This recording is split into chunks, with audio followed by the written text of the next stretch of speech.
எண்கணிதம் என்பது வெறும் 41 பேர் வச்சுட்டாவே உடனே வேலை செஞ்சிருமா? ஒரு காலம் வேலை செய்யாது. பெயரின் முதல் எழுத்து என்ன எழுத்து? பெயரில் முடிவு எழுத்து என்ன எழுத்து? ஒரு எழுத்து இன்னொரு எழுத்து கனெக்டிவிட்டி ஆகக்கூடிய எழுத்து உள்ளே சேரணும். கரெக்டாக கோர்வையாக இருக்கணும். எண்கணிதம் வரும்போது அப்படிலாம் எழுதுனா வேலை செய்யாது. கரெக்டாக இருக்கணும். ஏன்னா ஒரு கோடு 3 கோடு போட்டு 3 டச் ஆகணும். ஒரு கோடு அங்கே டச் ஆகவும் போயிடுச்சுன்னா அது எஃப் ஆயிரும். திருப்பி நியூமராலஜி வேணுங்கிறதுக்காக அந்த ராஜேந்திரன்லேயே ஒரு ஹெச், ஒரு ஏ, ஒரு ஆர், ஒரு என் என்னென்னமோ உள்ளே போட்டு ராஜேந்திரன் RAJENDRAN இன்னொரு என், ஜேக்கு பக்கத்தில் ஒரு ஹெச், அப்புறமா ஈக்கு இன்னொரு என்னென்னமோ போட்டு 41 கொண்டு வந்துட்டாங்க. அங்கே 41 வேலை செய்யாது. ஏற்கனவே ராஜேந்திரன் 26 இருந்தது பாருங்கள். இப்போ அதுவும் வேலை செய்யாது. மொபைல் நம்பரில் தொடர்ந்து 3 ஜீரோ நடுவில் 3 ஜீரோ 4 ஜீரோலாம் போடுவாங்க. அதெல்லாம் போட்டின்னு ஒன்றுமே வேலை செய்யாது. நீங்கள் எந்த வேலை செஞ்சாலும் முடிவு வந்து ஜீரோவில் தான் முடியும். அதுமாதிரி மொபைல் நம்பரில் முடியும் போகும்போது ஜீரோவில் இருந்தாலும் ஜீரோவில் தான் முடியும். எஸ் லெட்டரும் Z லெட்டரும் ஒரே இடத்துல பக்கத்தில் வரக்கூடாது. அது டோட்டலாகவே ஸ்மாஷே பண்ணிடும். ஏற்கு மாறம் உள்ளே இருக்குன்னு வைங்கள ஒன்றும் செய்யாது. உங்களை வந்துட்டு லைஃபையே எடாக்கூடமாக கொண்டு போயிடும். வணக்கம். ஃபார்மேட் நியூமராலஜி உங்கள் மகதன் சேகராஜார் உங்களுடன். இன்றைக்கும் வழக்கம் போல் ஒரு புது தகவலோடு தான் வந்து இருக்கிறேன். என்ன அப்படி என்றால், உங்களது பெயரில் எண்கணிதப்படி உதாரணமாக 41ஆம் எண்ணில் வைத்திருக்குன்னு என்று வைத்துக் கொள்ளுங்கள். உடனே 42க்கு உண்டானது அது உலக அளவில் பெயர் பெற்று கொடுத்து விடும் அப்படின்னு நானே சொல்லியிருக்கிறேன். அப்படிலாம் கிடைச்சிருமான்னா வெயிட் பண்ணுங்கள், சொல்கிறேன். அது இன்டர்நேஷ்னல் நம்பரு. அந்த நம்பரில் பேர் இருந்ததுனாவே உங்களுக்கு வந்து இன்டர்நேஷ்னல் லெவலில் நம்ம வந்துட்டு நல்ல பெரிய ஆளாக ஆயிடலாம். அப்படிலாம் சொல்லுவது உண்டு. அப்படிலாம் கிடைச்சிருமா அப்படி என்றால் இங்கேருந்து தான் ரொம்ப முழுமையாக கவனிக்க வேண்டும். என்ன அப்படி என்றால், இந்த எண்கணிதம் என்பது வெறும் 41 பேர் வச்சுட்டாவே உடனே வேலை செஞ்சிருமா? ஒரு காலம் வேலை செய்யாது. அதற்குள்ள எழுத்துக்கள் என்னென்ன எழுத்துக்கள் ஒன்றோடு ஒன்று சேருதல். பெயரின் முதல் எழுத்து என்ன எழுத்து? பெயரில் முடிவு எழுத்து என்ன எழுத்து? ஒரு எழுத்து இன்னொரு எழுத்து கனெக்டிவிட்டி ஆகக்கூடிய எழுத்து உள்ளே சேரணும். கரெக்டாக கோர்வையாக இருக்கணும்.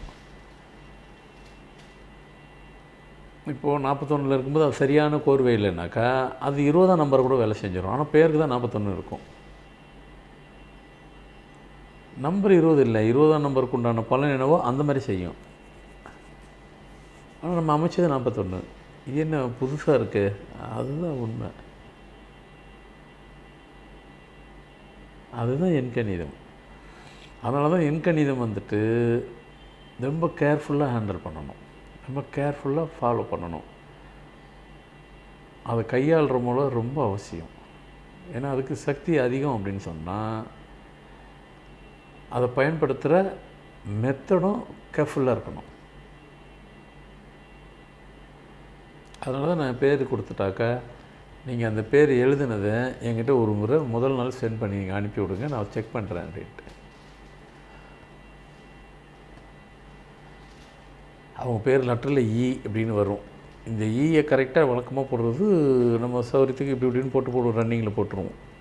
அது ஒரு லெட்டர் தொடாமல் போயிடும். அதை நம்ம புரிஞ்சுக்கிறோம். அது ஒன்றும் மேட்ரு கிடையாது. ரன்னிங் லெட்டரில் கூட எழுதணும், ஸ்மால் லெட்டரில் அது பண்ணிக்கலாம். அப்போல்லாம் அது வேலை செய்யும். எண்கணிதம் வரும்போது அப்படிலாம் எழுதுனா வேலை செய்யாது. அது கரெக்டாக இருக்கணும். ஏன்னா ஒரு கோடு 3 கோடு போட்டு 3 டச் ஆகணும். ஒரு கோடு அங்கே டச் ஆகவும் போயிடுச்சுன்னா அது எஃப் ஆயிரும். ஒவ்வொரு லெட்டருக்கும் ஒரு வைப்ரேஷன், ஒரு வேல்யூவேஷன், மதிப்பு அதிகம். அதே மாதிரி ஒரு எழுத்து இருக்குது, ஏதோ ஒரு பேர், ராஜேந்திரன் பேர் வைங்கண்ணே. ராஜேந்திரன் பேர் 41 வருது. ராஜேந்திரன்றது ஆக்சுவலி 26 தான் வரும். ராஜேந்திரன்ற பேர் கூட்டினீங்கன்னா 26 வரும். இந்த 26 வர நம்பரையே 41 கூட சில பேர் போட்டுப்பாங்க. அதிலே ராஜேந்திரன் என்னென்ன எழுத்து அதை சேர்த்து இதை சேர்த்து அப்படி போட்டு இப்படி போட்டு 41 வந்து அது 41 வேலை செய்யுமா அப்படின்னா செய்யாது. அதுக்கு தான் அது. ஏன்னா இப்படி சொன்னால் உங்களுக்கு ஈஸியாக புரியுங்கிறதுக்காக சொன்னேன், வேறு ஒன்றும். ஒரு பேர் என்ன இருக்கோ அது வேலை செய்யும். திருப்பி நியூமராலஜி வேணுங்கிறதுக்காக அந்த ராஜேந்திரன்லேயே ஒரு ஹெச், ஒரு ஏ, ஒரு ஆர், ஒரு என் என்னென்னமோ உள்ளே போட்டு ராஜேந்திரன் RAJENDRAN இன்னொரு என், ஜேக்கு பக்கத்தில் ஒரு ஹெச், அப்புறமா ஈக்கு இன்னொரு என்னென்னமோ போட்டு 41 கொண்டு வந்துட்டாங்க. வந்துருச்சு. இப்போ 41 வந்துருச்சு ராஜேந்தரில். 41ஆம் நம்பருக்கு உண்டானது வேலை செய்யுமா அப்படின்னா அங்கே 41 வேலை செய்யாது. ஏற்கனவே ராஜேந்திரன் 26 இருந்தது பாருங்கள். இப்போ அதுவும் வேலை செய்யாது. என்ன வேலை செய்யுதுன்னு உங்களுக்கும் தெரியாது, அதுக்கும் தெரியாது. அதுக்கும் தெரியுமோ ஒன்றுமோ உங்களுக்கு கண்டிப்பாக தெரியாது. ஏன்னா நீங்கள் என்னென்ன பண்ணி வச்சுருக்கீங்கன்னு தெரியாது இல்லையா? அது எக்ஸ்போஸ் ஆகும்போது அந்த லெட்ரு என்ன நம்பரில் போய் வேலை செய்யணும்னு தெரியாது. அது உயிரோட்டம் தானே, எழுத்துக்கள் உயிரோட்டம் உள்ளது தானே. அந்த உயிரோட்டம் எப்படி ஃபங்க்ஷன் ஆகுதுன்னு சொல்ல முடியாது.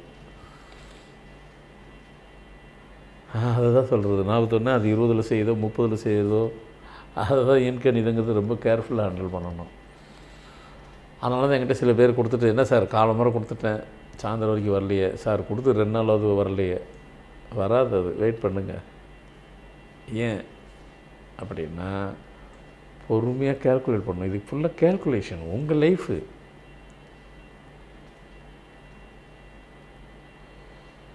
அது உள்ள அந்த எழுத்துக்கள் உள்ள கனெக்டிவிட்டி ஆகிற இடத்துல அந்த லெட்டர் உட்காரணும் கரெக்டாக. முதல்ல பர்மிஷன் வாங்குகிறோம், அது வேறு விஷயம். அது ஃபஸ்ட்டு இனிஷியல் ஆரம்ப கட்டத்துது. அதுக்கப்புறம் போடுற அமைப்பெல்லாம் இருக்குது இல்லையா, டக்கு டக்கு டக்குன்னு இந்த எழுத்துக்குள்ளே இந்த எழுத்து சேரக்கூடாது, சேர்த்தா வேலை செய்யாது. முதல் எழுத்து உங்கள் டேட்டுக்கு முதல் உங்கள் பேர் ஆல்பாபெட் அந்த நம்பர் இருந்தால் வேலை செய்யாது. முடிக்கும்போது இருந்தாலும் செய்யாது. இந்த மொபைல் நம்பர் சொல்லுவோம் பார்த்தீங்களா, மொபைல் நம்பரில் தொடர்ந்து 3 ஜீரோ நடுவில் 3 ஜீரோ 4 ஜீரோலாம் போடுவாங்க. அதெல்லாம் போட்டிங்கன்னா ஒன்றுமே வேலை செய்யாது. நீங்கள் எந்த வேலை செஞ்சாலும் முடிவு 0ல் தான் முடியும். அதுமாரி மொபைல் நம்பரில் முடியும் போகும்போது 0ல் இருந்தாலும் 0ல் தான் முடியும். நீங்கள் தேவையான நம்பர் எதுவோ அதை கரெக்டாக கொண்டு வந்திருப்பீங்க, ஆனால் வேலை செய்யாது. ஃபினிஷிங் இருக்கக்கூடாது. வெஹிக்கிளுக்கும் அதே தான். நடுவில் இருக்கலாம் நியூட்ரலில், ஃபினிஷில் 0 வந்ததுன்னா அது என்ன இருக்காது. அதே தான் நம்பருங்கிறது. அதை நம்ம அதை எப்படி ஹேண்டில் பண்ணுறதுங்கிறது தான். நம்ம சௌகரியத்துக்கு அதை நீங்கள் வளைக்கலாம் முடியாது. அது வளையும். அது கரெக்டாக உங்களுக்கு ஃபேவரபுளாக இருக்குமான்னு தெரியாது. அதுதான் நமக்கு ஃபேவரபுளாக இருக்கிற மாதிரி அமைக்கணும். நீங்கள் 51 தானே, அதெல்லாம் உனக்கு நான் போட்டுக்கிறேன். 50 தானே நாங்கள் போட்டுக்கிறோம், போடுங்க. அப்படி செஞ்சிடாது அது வேலை. இவ்வளோ அதனால தான் நான் டைம் எடுத்து செய்கிறது.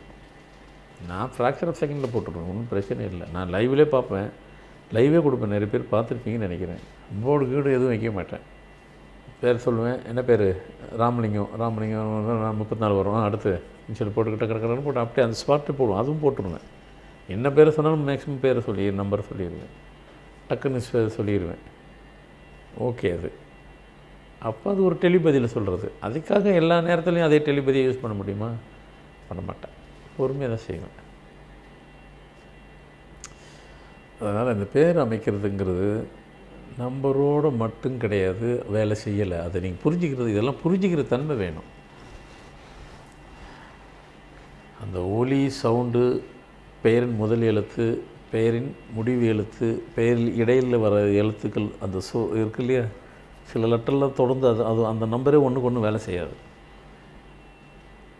கண்டிப்பாக செய்யாது. ஒவ்வொரு எழுத்துக்கும் ஒரு எண்கள் தான் பவர்னு இருக்குது, ஆர்ஸ் பவர்னு இருக்குது. இந்த ஆர்ஸ் பவர் ஒரு லெட்டரோட இன்னொரு போய் கனெக்ட் பண்ண முடியாது. இப்படி சொன்னால் புரியும். ஒன்றே ஒன்று மட்டும் சொல்கிறேன், எஸ்ஸும் ஜெட்டும் ஒன்றா போடக்கூடாது. அவ்வளோதான், ஒன்று போதும், நிறைய சொல்லக்கூடாது. எஸ்ஸு லெட்டரும் ஜெட்டு லெட்டரும் ஒரே இடத்துல பக்கத்தில் வரக்கூடாது. அது டோட்டலாகவே ஸ்மாஷே பண்ணிடும். இது மாதிரி மற்றதுக்கெல்லாம் இருக்குது. அவ்வளோதான், இப்போ புரிஞ்சுருப்பீங்க. ஏன்னா நான் ஒன்று இன்டெரக்டாகவே சொன்ன புரியல. இன்னமும் பேசுகிறாரு, ரொம்ப நேரம் வரைக்கும் பேசிகிட்டு இருந்தார், எனக்கு புரியலன்ற சொல்லிடக்கூடாது. இப்போ ஸ்ட்ரெயிட்டாகவே சொல்லிட்டேன். எக்ஸாம்பிளுக்கு ஒன்று சொல்லிட்டேன். இதுமாதிரி உள்ளகிற எழுத்தும் இது தான், இப்படி இருக்கணும், இப்படி இருக்கக்கூடாது, இதை செய்யணும், இதை செய்யக்கூடாது. ஏற்கு மாறம் உள்ளே இருக்குன்னு வைங்கள, ஒன்றும் செய்யாது. உங்களை லைஃபையே இடாக்கூடமாக கொண்டு போயிடும். நீட்டாக நேர் பாதையை கொண்டு போகுது, பாதையை மாற்றி விட்டுரும். அப்போ நம்ம சொல்கிறோம், நல்லா தாங்க இருந்தான், திடீர்னு என்ன ஆச்சுன்னு தெரில. தவறான பாதைக்கு போயிட்டான்னு சொன்னேன்ல, அது கூட்டிகிட்டு போயிடும். அந்த நம்பர் தான் கூட்டிகிட்டு போகுது, இவங்க போல. ஆமாம், நல்லா இருந்தாங்க, இத்தனை வருஷம் நல்லா இருந்தாங்க, திடீர்னு இந்த மாதிரி தவறான பாதைக்கு போயிட்டாங்க. அந்த பேர் கூட்டி போயிடுச்சு, அந்த எண்ணு கூட்டிகிட்டு போயிடுச்சு. இதுதான் செய்கிறது. இப்போ புரிஞ்சிருப்பீங்கன்னு நினைக்கிறேன். அதனால் இது ரொம்ப கவனமாக கேர்ஃபுல்லாக ஹேண்டில் பண்ணக்கூடியது. ஸோ நுணுக்கமாக நீங்கள் இதெல்லாம் கவனிக்கணும். நமக்கு என்டர்டெயின்மெண்ட்டுக்கு 1000 ப்ரோக்ராம் இருக்குது, அதுவும் தேவை தான். வாழ்க்கைக்கு என்டர்டெயின்மெண்ட் இல்லாமல் எப்படி இருக்கும் அது? ஆனால் இது உங்கள் வாழ்க்கை சம்மந்தப்பட்டது. இது நீங்கள் அதோட சேர்த்து வச்சு பேசக்கூடாது. இதுக்கு தனியாக டைம் எடுத்துகிட்டு மைண்டை ரிலாக்ஸ் பண்ணிவிட்டு ஃப்ரீ ஆகிக்கிட்டு பாருங்கள், கேளுங்க. அதை அப்படியே வாழ்க்கையில் அடாப்ட் பண்ணிக்கங்க, செயல்படுத்துங்க. ரொம்ப யூஸ்ஃபுல்லாக இருக்கும். அதனால் இது உங்களுக்கு ஒரு மோட்டிவேஷன் ஸ்பீச்சு தான், ஆனால் நியூமராலஜியில் கொடுக்குற ஒரு மோட்டிவேஷன் ஸ்பீச்சு. ஸோ இன்னைக்கு கொடுத்த தகவலும் உங்களுக்கு பயனுள்ளதாக இருக்கின்ற நம்புகிறேன். மீண்டும் புது நிகழ்ச்சியில் புது தகவலுடன் உங்களை சந்திக்க வைக்கிறேன். நன்றி, வணக்கம்.